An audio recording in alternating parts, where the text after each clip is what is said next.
إن الحمد لله نحمده ونستعينه ونستغفره ونعوذ بالله من شرور أنفسنا ومن سيئات أعمالنا من يهده الله فلا مضل له ومن يضلل فلا هادي له وأشهد أن لا إله إلا الله وحده لا شريك له وأشهد أن محمدا عبده ورسوله أما بعد يا أيها الذين آمنوا اتقوا الله حق تقاته ولا تموتن إلا وأنتم مسلمون يا أيها الناس اتقوا ربكم الذي خلقكم من نفس واحدة وخلق منها زوجها وبث منهما رجالا كثيرا ونساء واتقوا الله الذي تساءلون به والأرحام إن الله كان عليكم رقيبا يا أيها الذين آمنوا اتقوا الله وقولوا قولا سديدا يصلح لكم أعمالكم ويغفر لكم ذنوبكم ومن يطع الله ورسوله فقد فاز فوزا عظيما فإن أصدق الحديث كتاب الله وخير الهدي هدي محمد صلى الله عليه وسلم وشر الأمور محدثاتها وكل محدثة بدعة وكل بدعة ضلالة وكل ضلالة في النار. அன்பிற்குரிய என் அருமை சகோதரர்களே, தாய்மார்களே, சகோதரிகளே, அஸ்ஸலாமு அலைக்கும் வரஹ்மத்துல்லாஹி வபரகாத்துஹு.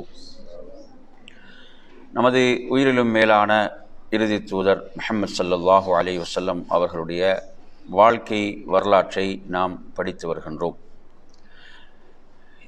இவ்வுலகிலே தோன்றிய மிகச்சிறந்த மனிதர்களுள் முதன்மையான மனிதர் நபி ஸல்லல்லாஹு அலைஹி வஸல்லம். அன்னாரது வாழ்க்கை வரலாற்றை படிப்பதென்பது ஒரு மிகப்பெரிய சிறப்பாக இருந்து கொண்டிருக்கிறது. அன்பிற்குரியவர்களே, நாம் நமது இத்தொடரிலே நபி ஸல்லல்லாஹு அலைஹி வஸல்லம் அவர்கள் மதீனாவுக்கு ஹிஜ்ரத் செய்து வந்த பிறகு எப்படியான ஒரு சமுதாயத்துக்கான அத்திவாரத்தை இட்டார்கள், அந்த அத்திவாரம் எவ்வளவு ஒரு பலமான உறுதிமிக்க அத்திவாரம் போன்ற விடயங்களை எல்லாம் பார்த்தோம்.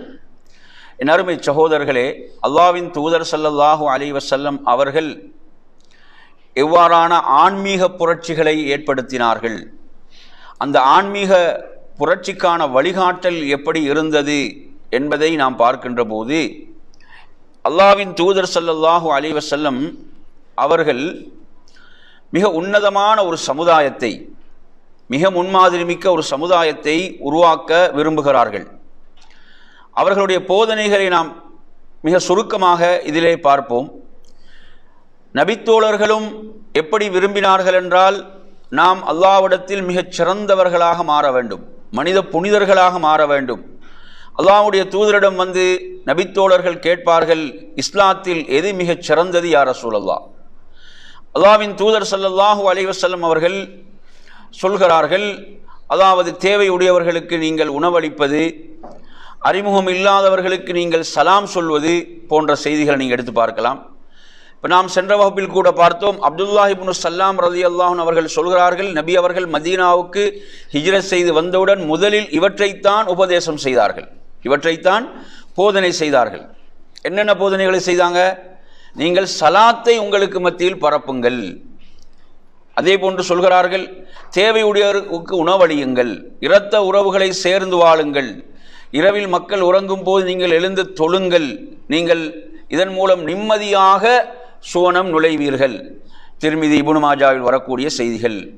அல்லாஹ்வின் தூதர் சொல்கிறார்கள், அதாவது உங்களில் யார் தங்களுடைய அண்டை வீட்டாருக்கு தொல்லை கொடுப்பவராக இருப்பாரோ அவர் சுவனம் நுழைய மாட்டார் என்று சொல்கிறார்கள். முஸ்லிம்ல நாம் இந்த செய்தியை பார்க்கிறோம்.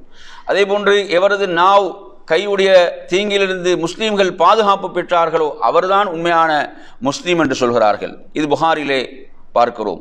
தனக்கு விரும்புவதை தனது சகோதரனுக்கும் விரும்பாதவரை நீங்கள் மூமின்களாக முடியாது என்று சொல்கிறார்கள். இதையும் நாம் புகாரி, முஸ்லிம் போன்ற நூட்களிலே பார்க்கக்கூடிய ஹதீஸ். அதே போன்று சொல்கிறார்கள், அனைத்து மூமின்களும் ஒரு மனிதரை போன்று என்று சொல்கிறார்கள். அவனது கண்ணுக்கு வலி என்றால் அவனது உறுப்புகள் அனைத்தும் என்ன செய்கின்றன? அதற்காக வருந்துகின்றன. அவருக்கு தலைவலி ஏற்பட்டால் அனைத்து உறுப்புகளும் அதனால் வேதனை அடைகின்றன என்ற ஹதீஸை நாங்கள் முஸ்லீம்ல பார்க்கிறோம். அதே போன்று ஒரு மூமின் மற்றொரு மூமினுக்கு ஒரு கட்டிடத்தை போன்றவர் என்று அல்லாஹ்வுடைய தூதர் சொல்கிறார்கள். எப்படி கட்டிடம் வந்து கற்களின் மூலம், ஒவ்வொரு கற்களின் மூலம் அது வலுப்பெறுகிறதோ அதுபோன்றுதான் முஸ்லீம் உம்மத், முஸ்லீம் சமுதாயம் என்று சொல்கிறார்கள். இந்த ஹதீஸ் முஸ்லீம்ல இடம்பெறுகிறது. இப்படியாக நாம் அடுக்கிக் கொண்டே போகலாம். அல்லாஹ்வின் தூதர் ஸல்லல்லாஹு அலைஹி வஸல்லம் சொல்கிறார்கள், பூமியில் உள்ளவர்களுக்கு நீங்கள் கருணை காட்டுங்கள், வானத்தில் உள்ளவன் உங்களுக்கு கருணை காட்டுவான். இது அபூதாவுத் திர்மிதியில் வரக்கூடிய செய்தியாக இருக்கிறது. ஒரு முஸ்லீம் மற்றொரு முஸ்லீமுக்கு சகோதரன் ஆவான். அநியாயம் செய்யக்கூடாது, அவரை எதிரிடம் ஒப்படைக்க கூடாது. யார் ஒருவர் தனது சகோதரன் தேவையை நிறைவேற்றி வைக்கிறாரோ அல்லாஹ் அவர் தேவையை நிறைவேற்றுகிறான். யார் ஒருவர் முஸ்லீமின் கஷ்டத்தை அகற்றுகிறாரோ அல்லாஹ் அவருக்கு மறுமையில் அவரது கஷ்டத்தை அல்லாஹ் அகற்றுகிறான். யார் ஒரு முஸ்லிமின் குறையை மறைப்பாரோ அல்லாஹ் அவரது குறையை நாளை மறுமையிலே மறைத்து விடுவான். அப்ப இது போன்ற இந்த உபதேசங்கள் எல்லாம் எதை நமக்கு எடுத்து சொல்கிறது? ஒரு மிகப்பெரும் ஒரு ஆன்மீக புரட்சியை அல்லாஹ்வுடைய தூதர் ஸல்லல்லாஹு அலைஹி வஸல்லம் அவர்கள் ஏற்படுத்த விரும்பினார்கள், நாடினார்கள் என்பதை நாம் இதன் மூலம் பார்க்கிறோம். தனது அருகிலுள்ள அண்டை வீட்டார் பசியோடு இருக்க வயிறு நிரம்ப சாப்பிடுவோர் மூமினாக இருக்க மாட்டார் என்ற செய்தியை பைஹகியிலே பார்க்கிறோம். இறை நம்பிக்கையாளர் ஏசுவதை பெரும் பாவம், அவரிடம் சண்டை செய்வது இறை நிராகரிப்பென்று அல்லாஹ்வுடைய தூதருடைய கூற்றை நாம் புகாரியிலே பார்க்கிறோம். பாதையில் இடையூறு தருவதை அகற்றுவது தர்மம் என்று அல்லாஹ்வுடைய தூதர் சொல்கிறார்கள். அது இறை நம்பிக்கையின் ஒரு பகுதி என்று சொல்கிறார்கள். இதை நாம் புகாரியிலே பார்க்கிறோம். தர்மம் பாவங்களை அழித்து விடுகிறது, தண்ணீர் நெருப்பை அழிப்பது போன்று என்று அல்லாஹ்வுடைய தூதர் சொல்லக்கூடிய செய்தியை நாம் அஹ்மதிலே பார்க்கிறோம். ஒரு முஸ்லிம் ஆடை இன்றி இருக்கும் மற்றொரு முஸ்லிமுக்கு ஆடை அணிவிப்பார் என்று சொன்னால் அல்லாஹ் அவருக்கு சொர்க்கத்தில் என்ன செய்கிறான்? பச்சை பட்டாடைகள் ஒரு ஆடை அணிவிப்பான் என்று சொல்கிறார்கள். எந்த ஒரு முஸ்லிம் பசியோடு இருக்கும் மற்றொரு முஸ்லிமுக்கு உணவளிப்பாரோ அவருக்கு அல்லாஹ் மறுமையில் சொர்க்கத்தின் கனிகள் உணவளிப்பான். எந்த ஒரு முஸ்லிம் தாகத்தோடு இருக்கும் மற்றொரு முஸ்லிமுக்கு நீர் புகட்டுவாரோ அல்லாஹ் அவருக்கு மறுமையில் முத்திரையிடப்பட்ட சுவன மதுவை குடிக்க கொடுப்பான் என்ற செய்தியை நாம் திருமிதியிலே பார்க்கிறோம். எனவே நறுமையான சகோதரர்களே, இவ்வாறாக அல்லாஹ்வின் தூதர் ஸல்லல்லாஹு அலைஹி வஸல்லம் அவர்கள் என்ன செய்கிறார்கள்? மக்களுக்கு உபதேசங்களை செய்தார்கள். ஒரு பேரித்த அந்த பேரித்த பழத்துடைய ஒரு பகுதியை நீங்கள் தர்மம் செய்வது என்பது என்ன செய்யும்? உங்களை நரகத்தை விட்டு காக்கக்கூடியது என்று சொல்கிறார்கள். அது கிடைக்கவில்லையா? நல்ல வார்த்தைகளை பேசுவதன் மூலம் உங்களை நீங்கள் நரகிலிருந்து காத்துக் கொள்ளுங்கள் என்று சொல்கிறார்கள். என் அருமையான சகோதரர்களே, இவ்வாறாக நபி ஸல்லல்லாஹு அலைஹி வஸல்லம் அவர்கள் என்ன செய்தார்கள்? மக்களுக்கு இவ்வாறான அற்புதமான அறிவுரைகளை வழங்கி ஒரு முன்மாதிரி மிக்க ஒரு சமுதாயத்தை உருவாக்கினார்கள். அந்த நபித்தோழர்களும் இவைகளுக்கு முழுமையாக செவிசாய்க்கக்கூடியவர்களாக, கட்டுப்படக்கூடியவர்களாக இருந்தார்கள். அப்துல்லா இப்னு மஸ்ஊத் ரலியல்லாஹு அன்ஹு சொல்கிறார்கள், யார் ஒருவர் பிறருடைய வழிமுறையை பின்பற்ற நாடுகிறாரோ அவர் யாருடைய வழிமுறையை பின்பற்றட்டும் என்றால், நபித்தோழர்களுடைய பாசறையில் வளர்ந்தார்களே நபித்தோழர்கள், அவர்களுடைய வழிமுறையை பின்பற்றட்டும் என்று சொல்கிறார்கள். ஏன்? அவர்கள் அப்படிப்பட்ட சிறந்த ஒரு சமுதாயமாக விளங்கினார்கள், சிறந்தவர்களாக அவர்கள் விளங்கினார்கள். எனவே நறுமையான சகோதரர்களே, அவர்களை பொறுத்தவரையில இந்த சமுதாயத்தில் சிறந்தவர்கள், மிக்க நல்லுள்ளம் கொண்டவர்கள், மிக ஆழமான கல்வி அறிவை பெற்றவர்கள், பகட்டை விரும்பாதவர்கள், அல்லாஹ் தனது நபி அவர்களின் தோழமைக்காகவும் தனது மார்க்கத்தை நிலைநிறுத்துவதற்காகவும் அவர்கள் அல்லாஹ் தேர்வு செய்தான். யாரை தேர்வு செய்தான்? சஹாபாக்களை தேர்வு செய்து யாரு? அல்லாஹ். என் அருமையான சகோதரர்களே, அவர்களது சிறப்பை அறிந்து கொள்ளுங்கள். அவர்களது சிறப்பை அறிந்து கொள்ளுங்கள். அவர்களது வழியில் அவர்களை நீங்களும் பின்தொடருங்கள். அவர்களது நட்பண்புகளிலும் வாழ்க்கையிலும் உங்களுக்கு முடிந்ததை உறுதியாக பிடித்துக் கொள்ளுங்கள். நிச்சயமாக அவர்கள் தான் முற்றிலும் சரியான அந்த நேர்வழியில் இருந்தார்கள் என்று அப்துல்லாஹ் இப்னு மஸ்ஊத் ரலியல்லாஹு அன்ஹு குறிப்பிடுகிறார்கள். எனவே நறுமையான சகோதரர்களை, அல்லாஹ்வுடைய தூதருடைய இந்த வழிகாட்டல் என்பது அவர்களுடைய வெளிப்படையான விடயங்களாக இருக்கலாம், அவங்களுடைய அந்தரங்கமான விடயங்களாக இருக்கலாம், அனைத்துக்கும் நல்லொழுக்கத்தை போதிக்கக்கூடிய அமைப்பிலே அமைந்தது என்பதை நாம் பார்க்கிறோம்.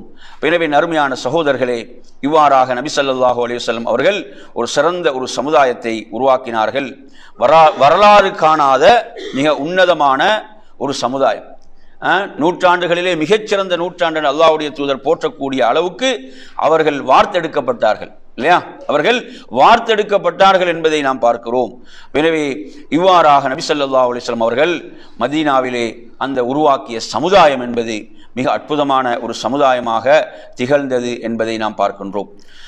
எனவே நறுமையான சகோதரர்களே, நாம் பார்த்தோம் நபி ஸல்லல்லாஹு அலைஹி வஸல்லம் அவர்கள் மதீனாவிலே சந்தித்த சமுதாயங்கள், 3 வகையான சமூகங்கள் என்ன செய்கிறாங்க நபி அவங்க மதீனாவில் சந்தித்தார்கள் என்பதை பார்க்கிறோம். அவர்களோடு போட்ட ஒப்பந்தங்கள், அதில் நாங்கள் சென்ற வாரம் படித்தோம். யாரோடு ஒப்பந்தத்தை போட்டாங்க சொல்லாங்க? சென்ற வாரம் நாங்கள் படித்தது யாரோடு நபி அவர்கள் போட்ட ஒப்பந்தத்தை படித்தோம்? முஹாஜிர்களுக்கும் அன்சாரிகளுக்கும் மத்தியில் என்ன செய்யாங்க? அல்லாஹ்வுடைய தூதர் போட்ட அந்த ஒப்பந்தத்தை நாம் பார்த்தோம். என் அருமையான சகோதரர்களே, இவ்வாறாக நபி அவர்கள் முதலாவது யாரை உறுதிப்படுத்துறாங்க? தங்களோடு உள்ளவங்கள் இல்லையா, அவர்களை பலப்படுத்துகிறார்கள், உறுதியாக்குகிறார்கள். இரண்டாவது கட்டமாக நபி ஸல்லல்லாஹு அலைஹி வஸல்லம் அவர்கள் என்ன செய்கிறாங்க என்று சொன்னால், அதாவது யூதர்கள் மதீனாவில் இருக்கிறார்கள். யார் இருக்கிறாங்க? யூதர்கள் இருக்கிறார்கள். எனவே இந்த யூதர்களோடு உள்ள தொடர்பையும் என்ன செய்யப்பட வேண்டும்? அதுவும் முறைமைப்படுத்தப்பட வேண்டும். அதற்கு ரசூலுல்லாஹ் என்ன செய்கிறாங்க? அதாவது அதற்குரிய திட்டங்களை அல்லாஹ்வுடைய தூதர் வகுக்கிறார்கள். எனவே அந்த அடிப்படையில் நறுமையான சகோதரர்களே, யூதர்களை பொறுத்தவரையில் அவர்கள் முஸ்லீம்கள் மீது அவங்களோட உள்ளத்தில் என்ன இருக்கிறது? பகைமை, வெறுப்பு என்பது இருக்கிறது. ஆனால் வெளிப்படையாக அவங்க என்ன செய்யல? முஸ்லீம்களுக்கு எந்த ஒரு எதிர்ப்பையும் அவர்கள் காட்டவில்லை. அவர்களிடத்தில் அவர்கள் சண்டை சச்சரவு செய்யவில்லை. எனவே அல்லாஹ்வுடைய தூதர் ஸல்லல்லாஹு அலைஹி வஸல்லம் அவர்கள் இந்த யூதர்களோடும் நல்ல உடன்படிக்கை ஏற்படுத்திக் கொள்ள விரும்புகிறார்கள். அவர்களுடைய செல்வத்தில், அவர்களுடைய தீனை அவர்கள் பின்பற்றுவதில் நபி அவர்கள் அவர்களுக்கு முழு சுதந்திரம் அளிக்கிறார்கள். அல்லாஹ்வுடைய தூதர் ஸல்லல்லாஹு அலைஹி வஸல்லம் அவர்கள் அவர்களை மதீனாவை விட்டு விரட்ட வேண்டும் என்றோ அல்லது அவருடைய சொத்துக்களை பறிமுதல் செய்ய வேண்டும் என்றோ அல்லாஹ்வுடைய தூதர் நாடவும் இல்லை, அதை செய்யவும் இல்லை, அதை விரும்பவும் இல்லை. என் அருமையான சகோதரர்களே, அல்லாஹ்வின் தூதர் ஸல்லல்லாஹு அலைஹி வஸல்லம் அவர்கள் யூதர்களோடு போட்ட ஒப்பந்தம் என்ன, அதில் என்னென்ன விடயங்கள் எல்லாம் உள்ளடக்கப்பட்டன என்பதை இப்ப நாங்க ஒவ்வொன்றாக பார்ப்போம். பாருங்க, அவுஃப் கிளையினரை சேர்ந்த யூதர்கள் முஸ்லிம்களுடன் இணைந்த ஒரே சமுதாயத்தினராக கருதப்படுவர். இந்த யூதர்களுக்கு அவர்களது மார்க்கத்தில் முழு உரிமை உண்டு. முஸ்லிம்களுக்கும் அவர்களுடன் நட்பு கொண்டவர்களுக்கும் அவர்களில் மார்க்கத்தில், அவர்களுடைய தீனில் அவர்களுக்கு முழு சுதந்திரம் உண்டு. இவ்வாறே அவுஃப் கிளையினர் சாராத மற்ற யூதர்களுக்கு அவர்களது மார்க்கத்தில் முழு சுதந்திரம் உண்டு என்று ரசூலுல்லாஹி ஸல்லல்லாஹு அலைஹி வஸல்லம் அவர்கள் என்ன செய்றாங்க? அவர்களுக்கு அவர்களுடைய அந்த தீனை பின்பற்றுவதற்கான அந்த சுதந்திரம் என்பதை நாம் இதிலே பார்க்கிறோம். முழு உரிமை உண்டு என்ற விடயத்தை இதிலே குறிப்பிடுகிறார்கள். இரண்டாவது விடயம், என் அருமையான சகோதரர்களே, யூதர்கள் தங்களுடைய செலவுகளுக்கு தாங்களே பொறுப்பாளிகள் ஆவார்கள். அவ்வாறே முஸ்லிம்களும் தங்களுடைய செலவுகளுக்கு தாங்களே என பொறுப்பாளிகள். மூன்றாவது, இந்த உடன்படிக்கை உடையவர்களிடம் யார் போர் தொடுத்தாலும் அவருக்கு எதிராக முஸ்லீம்களும் யூதர்களும் தங்களுக்குள் ஒருவர் மற்றவருக்கு உதவி செய்து கொள்ள வேண்டும். புரியுதா சொல்றது? இப்ப உதாரணமாக எதிரிகள் என்ன செய்யறாங்க? மதீனாவை தாக்க வருகிறார்கள், அல்லது சுற்றியுள்ள வேறு கோத்திரங்கள் மதீனாவை தாக்க வருகிறார்கள். இப்படியான ஒரு சூழல்ல நீங்க எடுத்து பார்த்தீங்கன்னா, இந்த இடத்துல என்ன செய்ய வேண்டும்? அவர்கள் தங்களுக்கு ஒருவருக்கு ஒருவர் என்ன செய்து கொள்ள வேண்டும்? உதவி செய்து கொள்ள வேண்டும். யூதர்கள் இந்த ஒப்பந்தங்களை எல்லாம் அவர்கள் பிறகு மீறுகிறார்கள். அந்த சந்தர்ப்பம் பின்னால பாவம். யூதர்களுக்கும் முஸ்லிம்களுக்கும் இடையுள்ள தொடர்பு நலம் நாடுதல், ஒருவருக்கு ஒருவர் நல்லுபதேசம் செய்தல், உபகாரம் புரிதல் என்ற அடிப்படையில் அமைந்திருக்க வேண்டும். குற்றம் புரிவதில் துணை போகக்கூடாது. பாவத்துக்கு என்ன செய்யக்கூடாது? குற்றத்துக்கு துணை போவது கூடாது. ஐந்தாவது, தனது நண்பன் குற்றத்துக்காக மற்றவர் குற்றவாளியாக மாட்டார். அப்படித்தானே? அந்த ஒரு கோத்திரத்தில் யாராவது தவறு செய்து அடுத்தவன்ட்ட பழி வாங்குறது, இது அங்க என்ன? இது கூடாது. அப்ப தனது நண்பன் குற்றத்துக்காக மற்றவர் குற்றவாளியாக மாட்டார். ஐந்தாவது, அருமையான சகோதரர்களே, அநீதி இழைக்கப்பட்டவர்களுக்கு உதவி செய்ய வேண்டும். அநீதி இழைக்கப்பட்டவர்களுக்கு உதவி செய்ய வேண்டும். பாதிக்கப்பட்டவன் என்ன செய்யலாம்? இன்னொரு கோத்திரத்தை சேர்ந்தவனாக இருக்கலாம். அப்ப அங்கு உதவி செய்ய வேண்டும் என்ற அடிப்படையை ரசூலுல்லாஹ் அங்க உணர்த்துகிறார்கள். என்று அன்று பார்த்ததெல்லாம் தனது கோத்திரத்தை சேர்ந்தவனா என்றுதான் பார்த்தார்கள், இல்லையா? அவன் செய்வது நியாயமா அநியாயமா என்பது அவன் தனது கோத்திரத்தை சார்ந்தவனா. ஆனால் ரசூலுல்லாஹ் எப்படி ஒரு சமுதாயத்தை உருவாக்குறாங்க? அதாவது அநீதிக்கு யாரும் என்ன செய்யக்கூடாது? துணை போகக்கூடாது. ஏழாவது அதுல ஒப்பந்தத்தில், பிறருக்கு எதிரான போரில் முஸ்லிம்களுடன் யூதர்கள் கலந்து கொள்ளும் போது யூதர்களும் போர் செலவுகளில் பங்கெடுக்க வேண்டும். புரியுதா சொல்றது? போர் என்று வருகின்ற போது அந்த போர்ல யூதர்களும் செலவில் பங்கெடுக்க வேண்டும் என்பதை ரசூலுல்லாஹ் சொல்றாங்க. எட்டாவது விடயம், உடன்படிக்கையில் கலந்து கொள்பவர்கள் மதீனாவில் குழப்பம் விளைவிப்பதோ விஷமத்தனம் செய்வதோ இரத்தம் ஓட்டுவதோ முற்றிலும் தடுக்கப்பட்டதாகும். இப்ப மதீனாவுடைய அமைதி என்பது முக்கியமானது, அந்த நாட்டுடைய அமைதி என்பது முக்கியமானது. அப்ப இதுல என்ன செய்யக்கூடாது? எந்த ஒரு குழப்பத்தையும் ஏற்படுத்தக்கூடாது. ஒன்பதாவது, நறுமை சகோதரர்களை, இந்த உடன்படிக்கையில் கலந்து கொண்டவர்களுக்கு மத்தியில் ஆபத்தான சண்டை சச்சரவுகள் அல்லது ஏதும் பிரச்சனைகள் நிகழ்ந்தால் அதற்குரிய முடிவை அல்லாஹும் அவனது தூதர் முஹம்மது ஸல்லல்லாஹு அலைஹி வஸல்லம் அவர்களுமே கூறுவார்கள். தீர்ப்பு யார்கிட்ட இருக்கும்? அல்லாஹ்வுடைய தீர்ப்பு, அல்லாஹ்வுடைய தூதருடைய தீர்ப்பு தான். புரியுதா சொல்றது? எனவே அவர்களுக்கு மத்தியில் பிரச்சனைகள் என்று வருகின்ற போது அது அல்லாஹ்விடம், அல்லாஹ்வுடைய தூதரிடம் தீர்வுக்காக கொண்டு செல்லப்பட வேண்டும். அவருடைய தீர்ப்பை ஏற்றுக்கொள்ள வேண்டும். 10வது நறுமை சகோதரர்களை, குறைஷிகளுக்கு உதவி செய்வர்களுக்கும் பாதுகாப்பு கொடுக்க கூடாது. அவர்கள் எதிரிகள். அவங்க யாரு? அவர்கள் எதிரிகளாக இருக்கிறார்கள். அவர்களுக்கு உதவி செய்யக்கூடாது, பாதுகாப்பு கொடுக்க கூடாது. 11வது விடயம், யாராவது மதீனாவின் மீது முற்றுகையிட்டால் அவர்களுக்கு எதிராக அனைவரும் போர் புரிய வேண்டும், தங்களுக்குள் உதவி செய்து கொள்ள வேண்டும், ஒவ்வொருவரும் தாங்கள் இருக்கும் பகுதியை பாதுகாக்க வேண்டும் என்பது ஒப்பந்தத்தில் இருக்கிறது. ரசூலுல்லாஹ் எவ்வளவு தூர நோக்கத்தோடு இந்த ஒப்பந்தத்தை போட்டிருப்பாங்கன்னு பாருங்க. எவ்வளவு ஒரு தூர நோக்கு இந்த ஒப்பந்தத்தில் இருக்குதுன்னு பாருங்க. 12வது விடயம், என் அருமையான சகோதரர்களை, இந்த உடன்படிக்கை அநியாயக்காரர்களையும் குற்றவாளிகளையும் தண்டனையிலிருந்து பாதுகாக்காது. புரியுதா? நாங்கள் ஒப்பந்தம் செஞ்சிடும் என்று என்ன செய்ய முடியாது? அநியாயங்கள் செய்ய முடியாது. எனவே அருமையான சகோதரர்களே, எனவே இந்த உடன்படிக்கையும் ஒப்பந்தம் என்ன செய்கிறது? உறுதி பெற்ற காரணத்தால் மதீனாவும் மதீனாவை சுற்றியுள்ள பகுதிகளும் ஒற்றுமைக்க அந்த நாடாக மாறி அதற்கு தலைநகரமாக மதீனாவை விளங்கியது. அதில் தலைவர் யாரு? அல்லாஹ்வின் தூதர் ஸல்லல்லாஹு அலைஹி வஸல்லம் அவர்களுக்கு என்ன செய்தார்கள்? மக்கள் கட்டுப்பட்டார்கள். அதே போன்று அல்லாஹ்வுடைய தூதர் அவர்களுக்கு தேவையான அந்த உரிமைகளையும் வழங்கினார்கள் என்பதையெல்லாம் இந்த ஒப்பந்தத்தின் மூலம் நாம் பார்க்கின்றோம். எனவே நறுமையான சகோதரர்களே, இவ்வாறாக நபி ஸல்லல்லாஹு அலைஹி வஸல்லம் அவர்கள் அந்த அமைதியை, பாதுகாப்பை, அவ்வாறான ஒரு சூழலை விரிவுபடுத்துவதற்காக தேவைக்கேற்ப அல்லாஹ்வின் தூதர் ஸல்லல்லாஹு அலைஹி வஸல்லம் அவர்கள் இவ்வாறான உடன்படிக்கைகளை ஏனைய கோத்திரங்களோடும் செய்து கொண்டார்கள். அது தொடர்பான செய்திகளையும் நாம் வரலாற்றிலே பார்க்கலாம். எனவே நறுமையான சகோதரர்களே, இவ்வாறாக யூதர்களோடு ஒரு ஒப்பந்தம் போடப்பட்டது. இது மிக முக்கியமான ஒப்பந்தமாக திகழ்வதை நாம் பார்க்கிறோம். இந்த ஒப்பந்தத்தை மீறியவர்கள் யூதர்கள் தான், அவர்கள்தான் இதை மீறினார்கள் பின்னால் என்பதை பார்க்கிறோம். என் அருமை சகோதரர்களை, அடுத்த ஒரு நிகழ்வை பார்ப்போம். குறைஷியர்களுடைய அச்சுறுத்தல். பாருங்க, மக்காவில் முஸ்லீம்களுக்கு பார்த்தீங்கன்னு சொன்னா காஃபிர்கள், முஷ்ரிக்குகள் துன்பங்களை கொடுத்து வருகிறார்கள். இப்போ ஹிஜ்ரத் செய்யாமல் இருக்கிறாங்களே அங்க, இப்போ ஹிஜ்ரத் செய்ய முடியாமல் அங்கு தடுத்து வைக்கப்பட்டிருப்பவர்கள், அவ்வாறாக சிக்கிக் கொண்டிருப்பவர்கள், அவர்கள் சொல்லனா துன்பங்களை அங்கு சந்தித்துக் கொண்டிருக்கிறார்கள். ஏன்னா முஸ்லீம்கள் நிம்மதியாக போய் மதீனாவிலே வாழுகிறார்கள் என்ற கோபத்தை எல்லாம் யாரில் காட்டுகிறார்கள்? அங்கு இருக்கக்கூடிய இஸ்லாத்தை ஏற்றுக்கொண்டு ஹிஜ்ரத் செய்ய முடியாமல் இருக்கிறார்களே அவர்கள் மீது காட்டிக் கொண்டிருக்கிறார்கள். அவர்களோடு பழிதிருத்துக் கொண்டிருக்கிறார்கள். சொல்ல முடியாத அந்த துன்பங்களை அவர்கள் சந்தித்துக் கொண்டிருக்கிறார்கள். ரசூலுல்லாஹி ஸல்லல்லாஹு அலைஹி வஸல்லம் அதற்காக தனியாக தொழுகை என்ன செய்தாங்க? குனூத் ஓதினார்கள் என்பதையெல்லாம் பார்க்கிறோம். எனவே நறுமையான சகோதரர்களே, இவ்வாறாக இப்படியான ஒரு பின்னணி அங்கு இருக்கிறது. இந்த சூழல்ல இவ்வாறான அடாவடித்தனங்கள் அங்கு மக்காவில் கூடிக்கொண்டுதான் இருக்கிறது. அங்கு முஸ்லிம்களுக்கு ஒரு நெருக்கடியான நிலை, மக்காவில் அந்த நிலை அதிகரித்து கொண்டே செல்லக்கூடிய இந்த ஒரு பின்னணி, இந்த ஒரு சூழல், இதில் பார்த்தீங்கன்னு சொன்னால் இந்த முஷ்ரிக்குகள், காஃபிர்கள் மதீனாவிலும் முஸ்லிம்கள் நிம்மதியாக வாழக்கூடாது, முஸ்லிம்களை வாழவிடக்கூடாது என்பதற்காக எவ்வளவு அவர்களுடைய உள்ளத்தில் அந்த வெறுப்பும் குரோதம் இருக்கிறது என்பதை பாருங்க. அவர்கள் என்ன செய்கிறார்கள் என்று சொன்னால், அப்துல்லா இப்னு உபை இப்னு சலூலுக்கு கடிதம் எழுதுகிறார்கள். மக்காவில் இருந்து இந்த குறைஷி காஃபிர்கள் இந்த அப்துல்லா இப்னு உபை இப்னு சலூலுக்கு கடிதம் எழுதுகிறார்கள். உங்களுக்கு தெரியும், அப்துல்லா இப்னு உபை இப்னு சலூல் இஸ்லாத்தை ஏற்றெடுக்கவில்லை, அவன் முஷ்ரிக்காகத்தான் இருக்கிறான். எனவே ஏன் அவனோடு தொடர்பு கொண்டார்கள் என்று சொன்னால், அதாவது அவன்தான் அந்த மதீனாவுடைய தலைமைத்துவத்தை எதிர்பார்த்தவனாக இருந்தான்.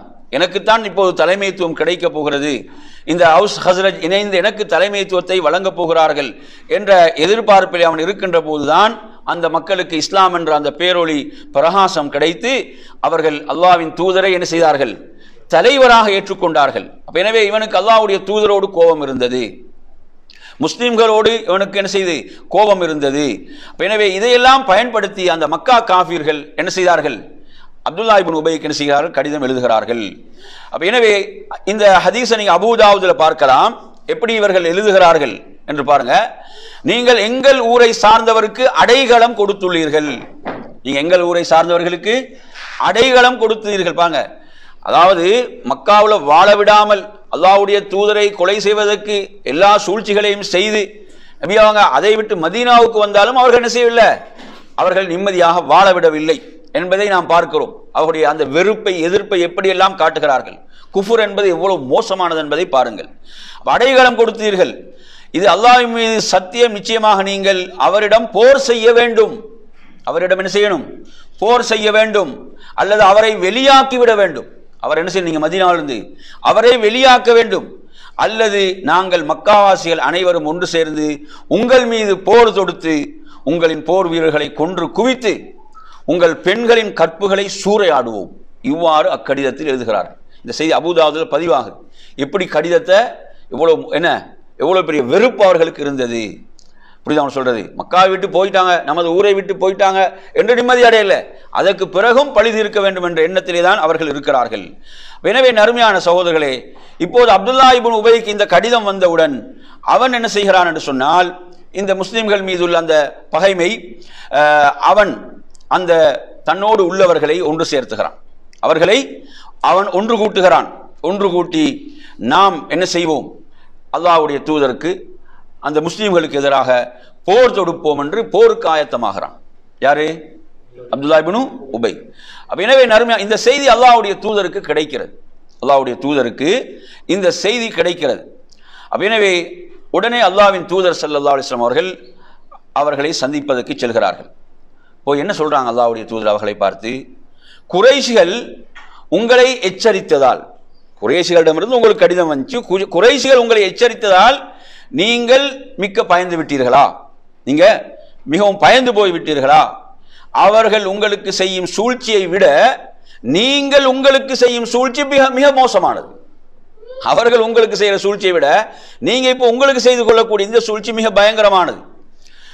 என்ன என்ன அல்லாஹ்வுடைய தூதர் என்ன விளங்கப்படுத்துறாங்கடா, இப்ப நீங்க யாருக்கு எதிராக போரிட போறீங்க? இப்ப நீங்க போரிட போவது உங்களுடைய உறவினர்கள், உங்களுடைய குடும்பத்தினர்கள், உங்களுடைய சகோதரர்கள், உங்களுடைய பிள்ளைகள், இவர்களுக்கு எதிராகத்தான் நீங்க போர் புரிய போகின்றீர்கள். அப்ப இது அந்த சூழ்ச்சியை விட இது என்னது? இது மிக ஆபத்தானது, இந்த முடிவு மிக மோசமானது என்று அல்லாஹ்வின் தூதர் ஸல்லல்லாஹு அலைஹி வஸல்லம் அவர்கள் அதாவது மிக விவேகத்தோடு அவர்களுக்கு இந்த ஆபத்தை புரிய வைக்கிறார்கள்.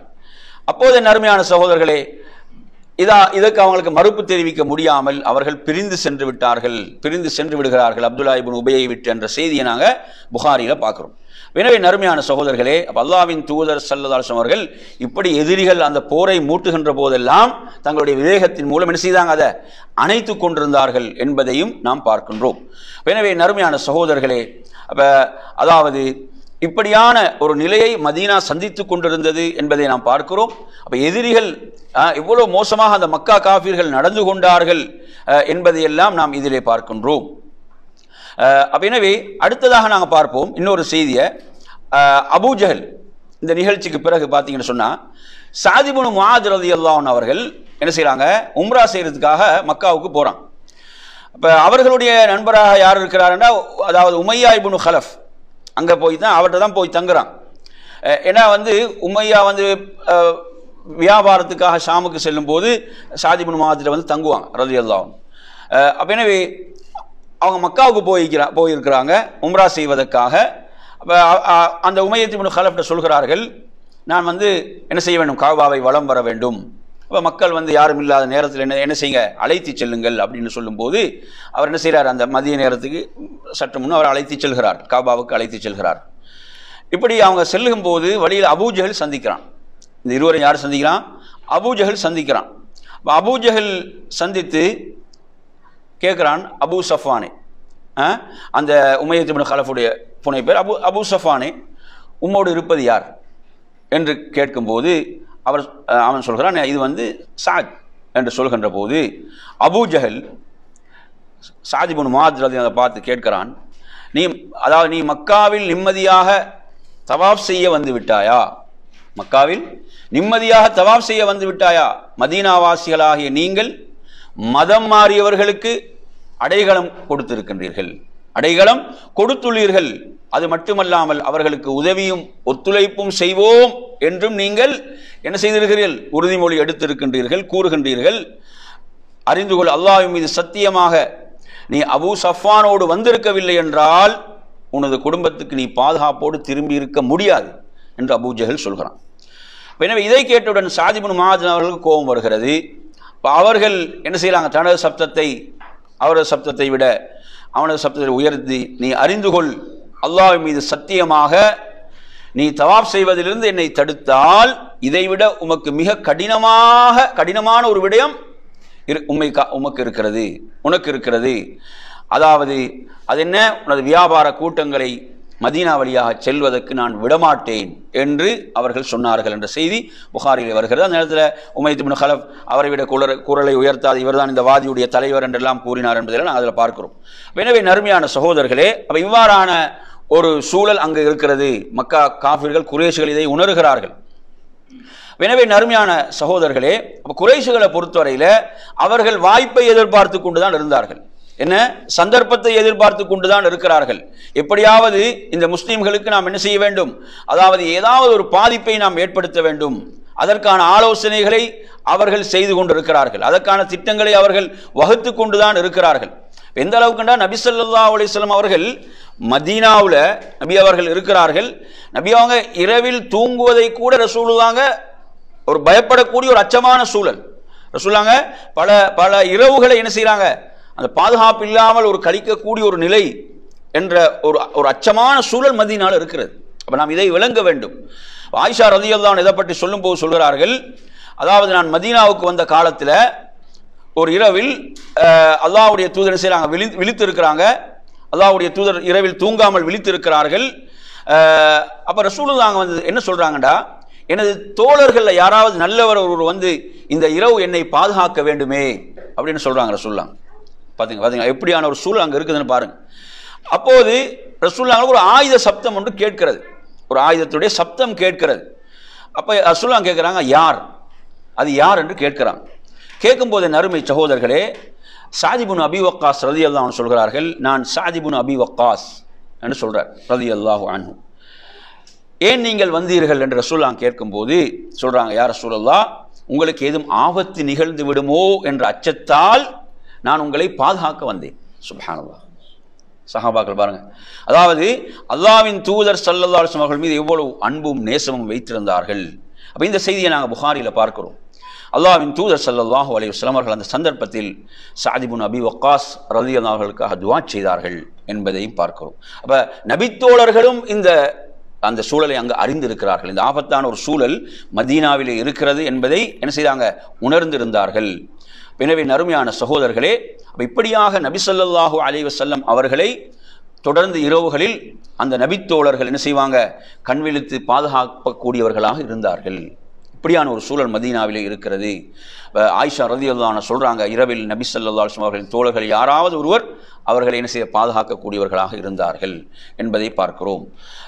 அல்லாஹு தஆலா அல் குர்ஆனிலே 5வது அத்தியாயத்துடைய 67வது வசனத்திலே, நம்முடைய தூதரே, உங்கள் இறைவனிடமிருந்து உங்களுக்கு இறக்கப்பட்டதை எந்த குறைவுமின்றி மக்களுக்கு நீங்கள் அறிவித்து விடுங்கள்.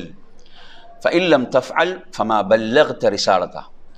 நோக்கம் என்ன, மார்க்கம் போய் சேர வேண்டும். இவ்வளவு நெருக்கடியான சூழலாக இருந்தாலும் எப்படி வசனம் இறங்குகிறது, நீங்கள் அவ்வாறு அந்த ரிசாலத்தை எத்தி வைக்கவில்லை என்று சொன்னால் நீங்கள் அந்த தூதுத்துவத்தை நிறைவேற்றியவராக மாட்டீர்கள். அடுத்து என்ன, இதில் எவருக்கும் நீங்கள் பயப்பட வேண்டாம். அல்லாஹ் சொல்றான், இதில் நீங்கள் யாருக்கும் பயப்பட வேண்டாம். அடுத்து அல்லாஹ் என்ன சொல்றான், வல்லாஹு யஅஸிமுக மினன் நாஸ். அல்லாஹ் என்ன சொல்றான், மனிதர்களின் தீங்குகளிலிருந்து அல்லாஹ் உங்களை காப்பாற்றுவான் என்ற வசனம் இறங்கியது. அப்ப நிச்சயமாக அல்லாஹ் நிராகரிக்கும் மக்களை நேர்வழியில் செலுத்த மாட்டான். இந்த வசனம் இறங்கியவுடன் அல்லாஹ்வின் தூதர் ஸல்லல்லாஹு அலைஹி வஸல்லம் அவர்கள் தாங்கள் தங்கியிருந்த அந்த கூடாரத்தின் தலையை வெளியே நீட்டி, மக்களே, நீங்கள் என்னிடமிருந்து திரும்பி செல்லுங்கள் என்று சொன்னார்கள். அல்லாஹ் என்னை நிச்சயமாக பாதுகாத்து விட்டான் என்று கூறினார்கள் என்ற செய்தியை நாங்கள் சுனன் திர்மிதியில பார்க்கிறோம். எனவே அல்லாஹ் சொல்லிவிட்டான், வல்லாஹு யஅஸிமுக மினன் நாஸ். எனவே நறுமையான சகோதரர்களே, அல்லாஹுடைய வார்த்தையின் மீது எவ்வளவு உறுதியான நம்பிக்கை அல்லாஹுடைய தூதருக்கு இருக்கும். அந்த நம்பிக்கை நம்மிடத்தில் இருக்கிறதா அல்லாஹுடைய வார்த்தைகளின் மீது என்பதை நாம் எண்ணி பார்க்க வேண்டும். எனவே நறுமையான சகோதரர்களே, அல்லாஹ்வின் தூதர் ஸல்லல்லாஹு அலைஹி வஸல்லம் மாத்திரமல்ல, முஸ்லீம்களுக்கு கூட இந்த ஆபத்துகள் மதீனாவிலே இருந்தன என்பதை உபய் இப்னு கஅப் ரலியல்லாஹு அன்ஹு சொல்கிறார்கள். நபி ஸல்லல்லாஹு அலைஹி வஸல்லம் அவர்களும் முஹாஜிர் தோழர்களும் மதீனாவில் அன்சாரிகளின் ஆதரவை பெற்றுக்கொண்டதை சகித்து கொள்ள முடியாமல் குறைஷிகளும் மற்ற அரபுகளும் ஒன்று சேர்ந்து அவர்களை எதிர்த்தார்கள். இதன் காரணமாக நபித்தோழர்கள் இரவு தூங்கும் போதும் காலையில் விழிக்கும் போதும் ஆயுதங்களோடு தான் இருப்பாங்க. எப்பவுமே தற்காப்பு ஆயுதங்களோடு தான் இருப்பார்கள் என்ற ஒரு சூழல் அங்கு இருக்கிறது. எனவே அடுத்ததாக நாம் பார்ப்போம் போர் புரிவதற்கான அனுமதி. உங்களுக்கு தெரியும், மக்காவை பொறுத்தவரையில் மக்காவுடைய காலம் என்பது எதிரிகள் இருந்து வந்த அனைத்து துன்பங்களையும் தாங்கிக் கொண்டார்கள் இல்லையா? திருப்பி தாக்கவில்லை, எல்லாத்தையும் என்ன செய்தாங்க? தாங்கிக் கொண்டார்கள். பொறுமையாக இருங்கள், பொறுமையாக இருங்கள், பொறுமையாக இருங்கள் என்பதுதான் அல்லாஹ்வுடைய தூதரின் உபதேசமாக இருந்தது. இப்போ மதீனாவுக்கு வந்த பிறகு என் அருமையான சகோதரர்களே, அதாவது போர் புரிவதற்கான அனுமதி, இந்த அனுமதியை நீங்கள் எடுத்து பார்த்தீங்கன்னு சொன்னால் இவர்கள் தொடர்ந்து இப்படி வரம்பு மீறி கொண்டே இருக்கிறார்கள். மக்கத்து காஃபிர்கள் குறைஷிகள் இப்படி தொடர்ந்து வரம்பு மீறி கொண்டே இருக்கிறார்கள், அழிச்சாட்டியம் செய்து கொண்டே இருக்கிறார்கள். இப்போ இந்த சூழலில் அதாவது முதலாவது நீங்கள் எடுத்து பார்த்தீங்கன்னு சொன்னால், அதாவது அவர்கள் தாக்கினால் திருப்பி தாக்குவதற்கான அனுமதி. முதலாவது அனுமதி என்ன? அவர்கள் தாக்கினால் திருப்பி தாக்குவதற்கான அனுமதி தான் முதலிலே வருகிறது என்பதை நாம் புரிந்து கொள்ள வேண்டும். அல்லாஹு தஆலா அதன் பிறகு என்ன செய்கிறான்? போரையும் கடமையாக்குகிறான். நீங்கள் 22ஆம் அத்தியாயத்துடைய 39ஆம் வசனத்தை எடுத்து படித்து பார்த்தீங்கன்னா, நிராகரிப்பாளர்களால் அநியாயத்திலே சிக்கி போருக்கு நிர்பந்திக்கப்பட்ட நம்பிக்கை கொண்டவர்களுக்கு அவர்களை எதிர்த்து போர் புரிய அனுமதி அளிக்கப்பட்டு விட்டது என்று அல்லாஹ் சொல்கிறான். நிச்சயமாக அல்லாஹ் இவர்களுக்கு உதவி செய்ய பேராற்றல் உடையவனாக இருக்கிறான். அவர்களுக்கு எதிராக போர் புரிவதற்கு அனுமதி வழங்கப்பட்டது. அப்போ இது போன்ற நிறைய வசனங்கள் அல் குர்ஆனில் நீங்கள் எடுத்து பார்த்தீங்கன்னு சொன்னால் தொடர்ந்து அருளப் பெற்றன.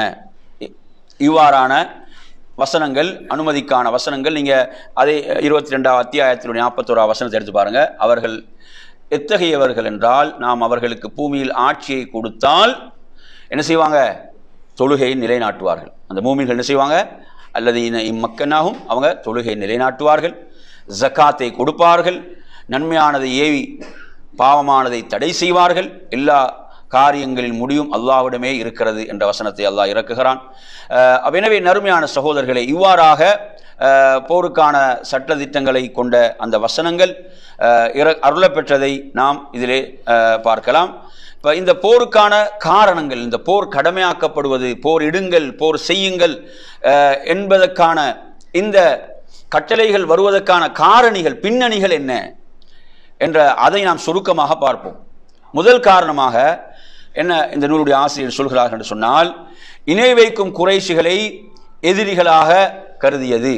இணை வைக்கும் குறைஷிகள் யார்? எதிரிகள். அவங்க யாரு? எதிரிகள். ஏனெனில் அவர்கள்தான் முஸ்லீம்களிடம் முதலாக பகைமையை தொடங்கினான். முதல்ல முஸ்லீம்களை துன்புறுத்திய யாரு தான்? அவர்கள் தான் அதை ஆரம்பித்தார்கள். முஸ்லீம்கள் குறைஷிகளை எதிர்த்து போர் செய்வது மட்டுமில்லாமல் குறைஷிகளின் சொத்துக்களையும் பறிமுதல் செய்ய வேண்டும் என்று எண்ணுவது என்னது? நியாயமானது. ஹிஜ்ரத் வரும்போது அவர்களுடைய சொத்துக்களையும் அபகரித்துக் கொள்கிறார்கள், சொத்துக்களோடு வரவிடவில்லை என்பதையெல்லாம் பார்க்கிறோம். ஆனால் குறைஷிகளை தவிர மற்ற அரபிகள் முஸ்லிம்களுக்கு இடையூறு செய்யாத காரணத்தால் அவர்களை எதிரிகளாக கருத வேண்டியதில்லை. எனவே அவர்களிடம் போர் செய்ய வேண்டிய அவசியம் இல்லை என்பது முதல் விடயம். ஏன்னா அவர்கள் இதில் காரணம் என்ன?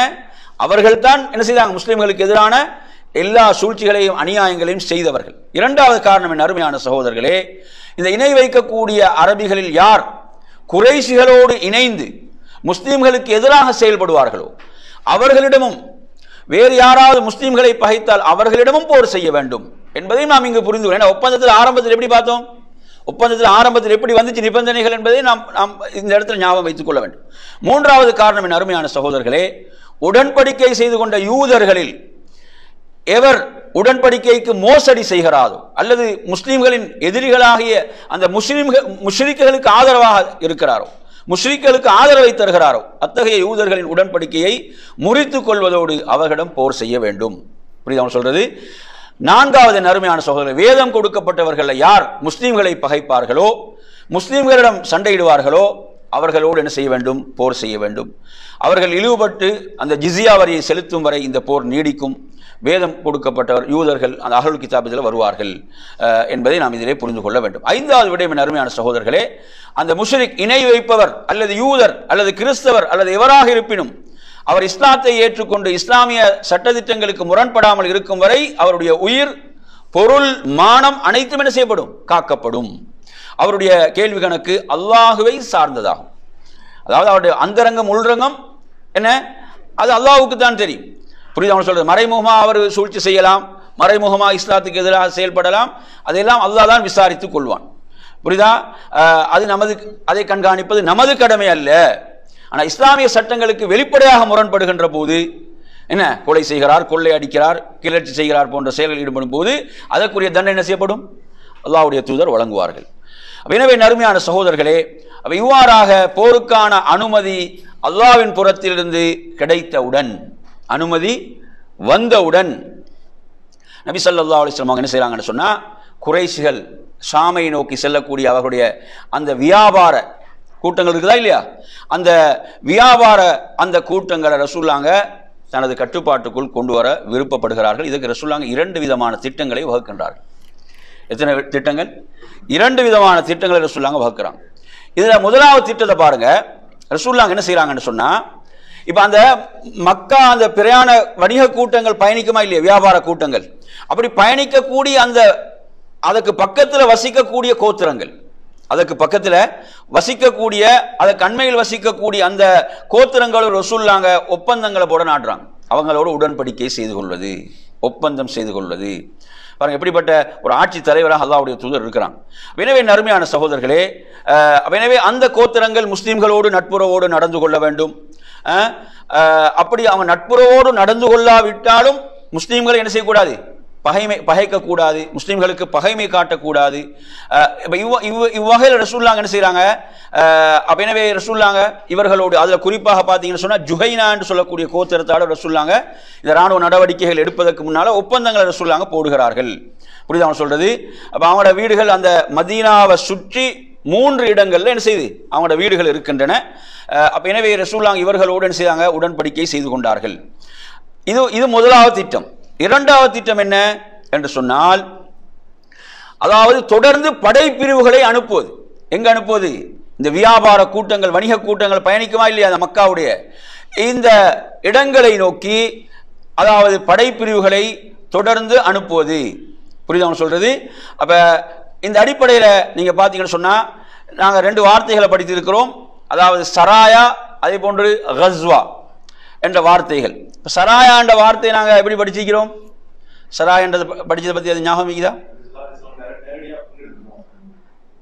எதுல? கஸ்வாலையா சராயிலையா? இல்லை, கஸ்வால. எதுல? பரக்கலா சொன்னீங்க. அப்போ கஸ்வா இருக்குதானே, கஸ்வா என்பது கஸ்வத் என்ற வார்த்தை பயன்படுத்தப்படும் போது என்ன புரிஞ்சுக்கணும்னு சொன்னா, அந்த கஸ்வத் என்பது நபி அவங்க நேரடியாக கலந்து கொண்ட போர்களுக்கு கஸ்வான்னு சொல்லப்படும். சராயாண்ட வார்த்தை இருக்குதானே, ரசூலுல்லாஹ் கலந்து கொள்ளாமல் படைப்பிரிவுகள் அனுப்புவாங்களா இல்லையா? படைப்பிரிவுகள் ரசூலுல்லாஹ் அனுப்பக்கூடிய அந்த போர்களை பொறுத்தவரையில அது எப்படி அறிமுகப்படுத்தப்படுது? சராயா என்று அது அறிமுகப்படுத்தப்படும் என்பதை நாங்கள் இங்கே புரியும். அப்ப ரசூலுல்லாஹ் இவ்வாறாக சராயா படைப்பிரிவுகள் என்ன செய்கிறார்கள்? அனுப்புகிறார்கள். அது இரண்டாவது திட்டம். இரண்டாவது திட்டம் என்ன? அவர்களுடைய பயணங்களை அவங்க என்ன செய்யக்கூடாது? அவங்களோட வணிக பயணங்களை நிம்மதியாக அவர்களுக்கு மேற்கொள்ள விடக்கூடாது, அவர்களுக்கு அச்சுறுத்தல்கள் வழங்கப்பட வேண்டும். எனவே நறுமையான சகோதரர்களே, இவ்வாறாக ரசூலுல்லாஹ் இந்த திட்டங்களை, இந்த 2 திட்டங்களையும் அமுல்படுத்துவதற்காக ரசூலுல்லாஹ் ராணுவ நடவடிக்கைகளை ஆரம்பிக்கிறார்கள். எனவே இதில் வந்து பார்த்தீங்கன்னு சொன்னால் ராணுவ நடவடிக்கைகள், அந்த கண்காணிப்பு, ரோந்து பணிகள், இவைகள் எல்லாம் அதில் உள்ளடக்கப்பட்டவைகளாக இருந்தன. எனவே இதில் நாங்கள் என்ன புரிந்து கொள்ள வேண்டும் என்று சொன்னால், மதீனாவை சுற்றியுள்ள, அந்த மதீனாவை சுற்றியுள்ள அனைத்து தரை மார்க்கங்களையும் அதே போன்று பொது வழிகளையும் நன்கு அறிந்து கொள்ளுதல், பழக்கப்படுத்திக் கொள்ளுதல், அவ்வாறே மக்காவை நோக்கி செல்லக்கூடிய அனைத்து வழிகளையும் அறிந்து கொள்ளுதல், அதே போன்று இந்த பாதைகளில் குடியிருக்கிறாங்களா இல்லையா கோத்திரங்கள், அவர்களோடு என்ன செய்கிறது? ஒரு தொடர்பை ஏற்படுத்திக் கொள்ளுதல், சமாதான ஒப்பந்தம் செய்து கொள்ளுதல். அடுத்து முஸ்லீம்கள் இப்போது பலமடைந்து விட்டார்கள். முஸ்லீம் என்ன இப்போது பலமடைந்து விட்டார்கள், வலுப்பெற்று விட்டார்கள், பழைய இயலாமையிலிருந்து அவங்க என்ன செய்தாங்க? விடுபட்டு விட்டார்கள் என்று மதீனாவில் உள்ள முஷ்ரிக்குகளும் யூதர்களும் அதை சுற்றியுள்ள அரபுக்களும் என்ன செய்ய வேண்டும்? அறிந்து கொள்ள.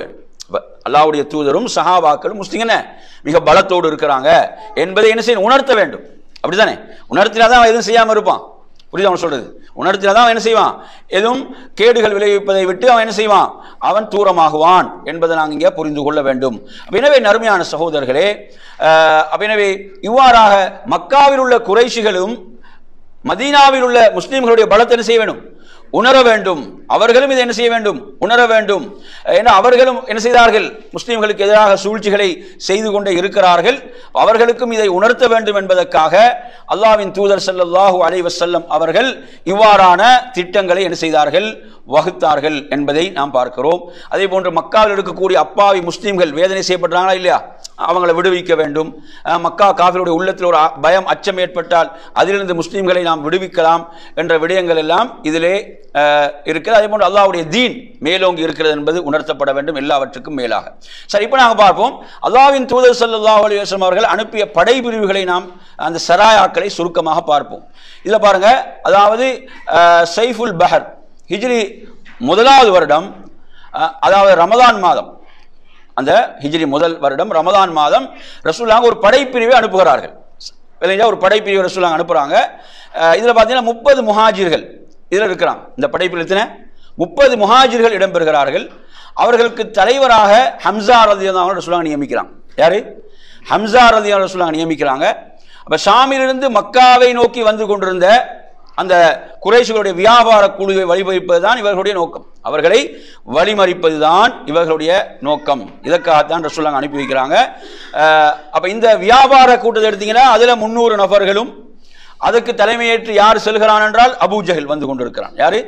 அபூஜஹல் வந்து கொண்டிருக்கிறான். எனவே அந்த ஈசன் சொல்லக்கூடிய ஒரு இடம், அங்கு இருக்கக்கூடிய அந்த சைஃபுல் பஹர் என்ற அந்த இடத்தை இரு கூட்டத்தினரும் அடைந்த போது சண்டையிடுவதற்காக அணிவகுக்கின்றார்கள். ஆனால் இதில் இருந்த இரு கூட்டத்துக்கும் நண்பராக இருந்த மஜிதி இப்னு அமர் அல் ஜுஹனி என்பவர் ஒரு சமாதான பேச்சுவார்த்தை நடத்தி போரை தவிர்க்கிறார். போர் தவிர்க்கப்படுகிறது என்பதை நாங்கள் பார்க்கிறோம்.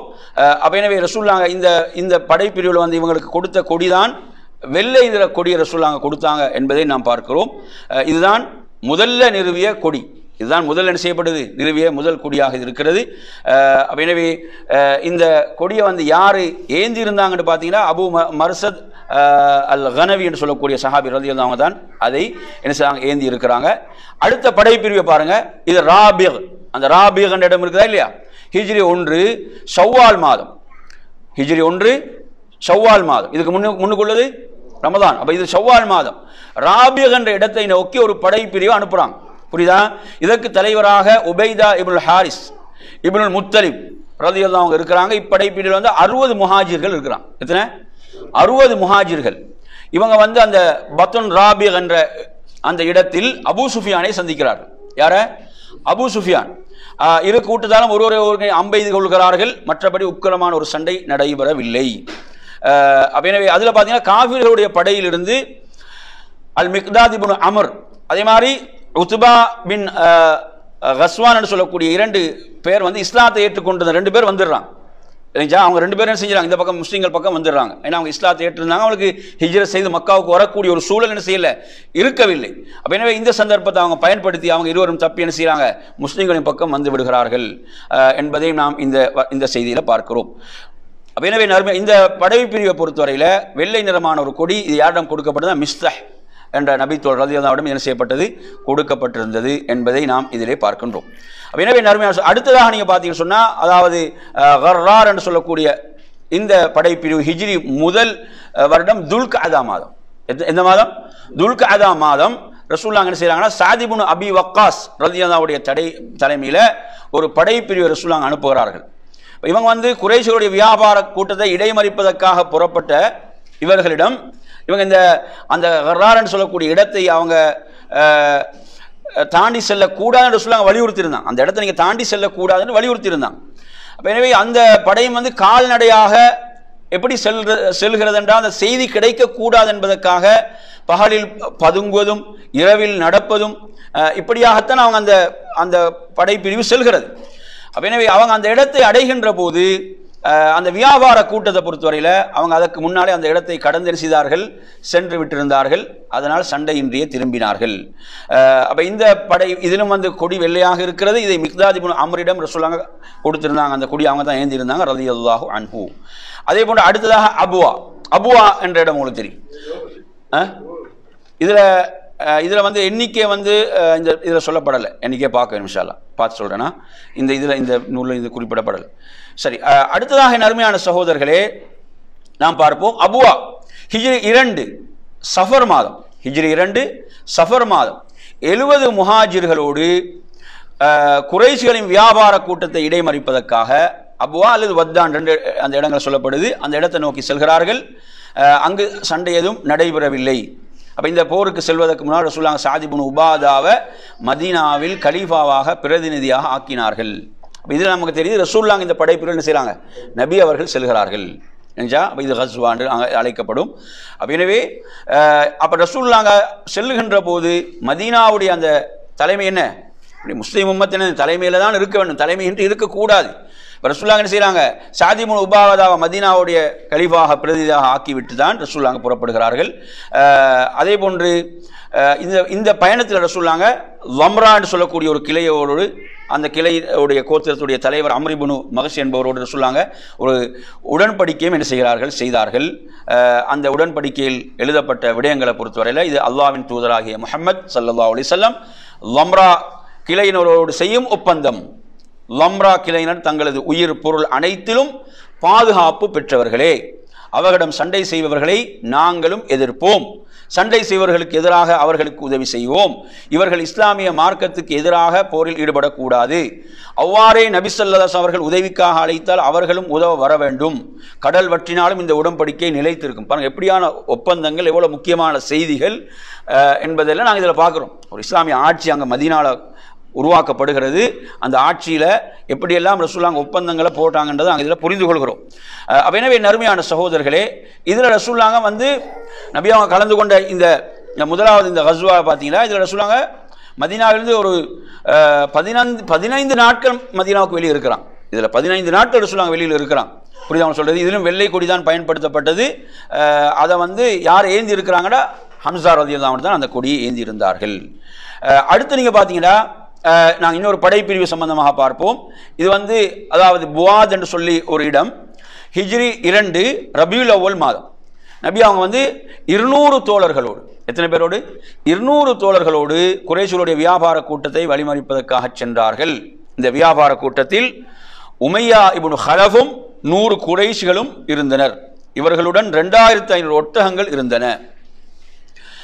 இவர்கள் அந்த ரவ்வான் சொல்லக்கூடிய அந்த மலைக்கருகில் உள்ள புவா என்று சொல்லக்கூடிய இடம் வரை சென்றார்கள். ஆனால் வியாபார கூட்டம் அந்த இடத்தை முன்கூட்டியே கடந்து விட்டதால் சண்டை எதுவும் நடைபெறவில்லை. அப்போ இந்த சந்தர்ப்பத்தில் ரசூலுல்லாஹ் மதீனாவில் யாருக்கு பொறுப்பு கொடுத்தாங்கன்னா, சாத் இப்னு முஆத் ரலியல்லாஹு அன்ஹு என்ன செய்கிறாங்க, மதீனாவுடைய பிரதிநிதியாக நியமிக்கப்படுகிறார்கள். இதிலும் வெள்ளை கொடி தான் பயன்படுத்தப்படுது. இதை ஏந்திய நபித்தோழர் சாத் இப்னு அபி வக்காஸ் ரலியல்லாஹு அன்ஹு அவர்கள் என்பதை நாம் இதிலே பார்க்கிறோம். அப்போ எனவே அருமையான சகோதரர்களே, ரசூலுல்லாஹ் மதீனாவுக்கு போய் அவங்களோட திட்டங்கள் எப்படியெல்லாம் அமைந்தது என்பதை நாம் பார்க்க வேண்டும். ஹிஜ்ரி 2 அடுத்து சஃப்வான் என்ற இடம், என்ன இடம், சஃப்வான் என்ற இடங்கள பேர் தான் இங்கே குறிப்பிடப்படும். ஹிஜ்ரி 2 ரபியுல் அவ்வல் மாதம். அதாவது இதில் வரக்கூடிய நபித்தோழர் யாருன்னு சொன்னால் உருஸ் இப்னு ஜாபிர் என்று சொல்லக்கூடிய ஒருவர் வருகிறார். இவங்க இதில் நாங்கள் பார்க்கின்ற போது இதில் நாங்கள் பார்ப்போம். இது இன்னொரு செய்தி. அதாவது இந்த உருஸ் இப்னு ஜாபிர் அல் ஃபைஹ் என்பவனை பொறுத்தவரையில் இவன் ஒரு முஷ்ரிக். இவன் என்ன செய்கிறான்னு சொன்னால் மக்காவிலிருந்து சிலர்களோடு மதீனாவுடைய சில மேய்ச்சல் நிலங்கள் மீது தாக்குதல் நடத்தி அங்கிருந்த கால்நடைகள் சிலவற்றை என்ன செய்கிறான், கொள்ளையடித்து சென்று விடுகிறான். அப்போ இதை அறிந்த ரசூலுல்லாஹ் என்ன செய்கிறாங்கடா, 70 தோழர்களை அழைத்து கொண்டு நபி அவர்கள் அவனை விரட்டி பிடிப்பதற்காக விரைகிறார்கள்.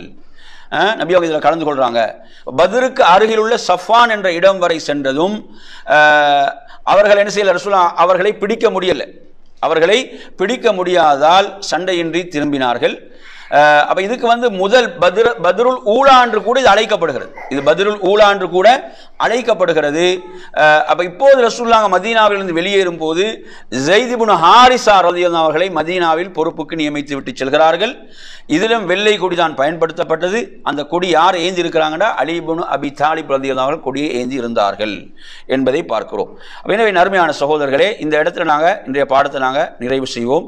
ரசூலுல்லாஹ் மதீனாவுக்கு போய் என்னமோ மதீனாவில் அமைதியாக இருந்தாங்க, அங்கே நிம்மதியான வாழ்க்கைன்னு நாங்கள் நினைத்து கொள்ளக்கூடாது. அல்லாஹ்வுடைய தூதருடைய அந்த வாழ்நாள் சுப்ஹானல்லாஹ் எப்படி அந்த நாட்கள் கழிந்தன, எப்படி ரசூலுல்லாஹ் உம்மத்துக்காக இஸ்லாம் மேலோங்குவதற்காக செயல்பட்டார்கள் என்ற விடயங்களெல்லாம் நாம் இதிலே பார்க்கிறோம். இன்ஷா அல்லாஹ் அடுத்த வகுப்பில் தொடருவோம் என்று கூறி நிறைவு செய்கிறேன். வ ஆகிரு தஅவானா அல்ஹம்துலில்லாஹி ரப்பில் ஆலமீன். வஸ்ஸலாமு அலைக்கும் வரஹ்மத்துல்லாஹி வபரகாத்துஹு.